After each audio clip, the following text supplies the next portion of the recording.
Well, Apple may be gearing up to do more manufacturing here in the United States. According to a federal government filing, the company has requested to make finished products in its facility in Mesa, Arizona. Joining us to discuss this is Oliver Muir, Chief Executive Officer at analytics platform Serene. Oliver, thank you for joining us today. Thanks for having me. So based on these documents, what specifically are we talking about product-wise that Apple might be gearing up to make more of here in the U.S., and where are these products currently made? Yeah, so in this specific case, and everyone's talking about Trump and insourcing of jobs, but in this specific case, that has been announced in, I think, June 2016, and it's about Apple's data center products. So Apple runs big data centers in the US, and they assemble the pieces for the data centers for the servers in Mesa. So it's about 150 jobs being created in Arizona through to this program. And so you've mentioned that the general trend for the past 10 years has been outsourcing. Yeah. Are we seeing a change in the tide there, and how will things, I guess, shift going forward, especially under a new president? I think there's a fundamental shift going on in the industry, and that's around software and data. So outsourcing is around software and building software, right?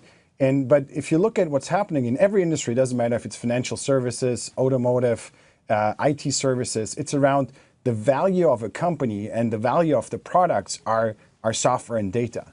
So by definition, the biggest or most critical asset is software of data of any industry and of any company. Look at Uber or any other company. So the question for executives becomes, how do I make sure that I manage this most competitive asset, software and data, at its best and to its best?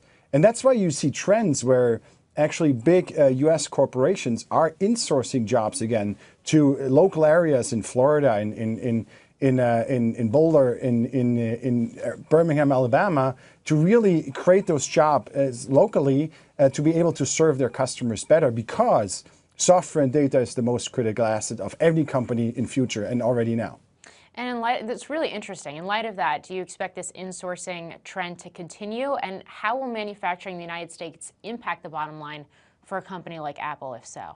You know, I think for the first time, and especially around IT and software, it's not about cost.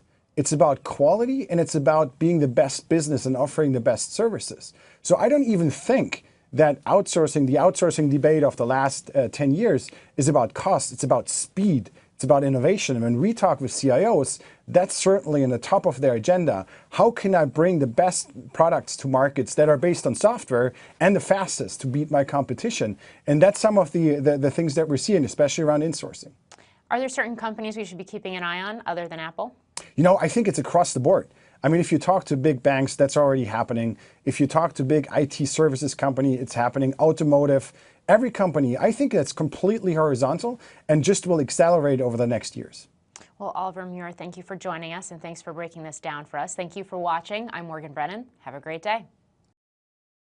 Hey there, thanks for checking out CNBC on YouTube. Be sure to subscribe to stay up to date on all of the day's biggest stories. You can also click on any of the videos around me to watch the latest from CNBC. Thanks for watching.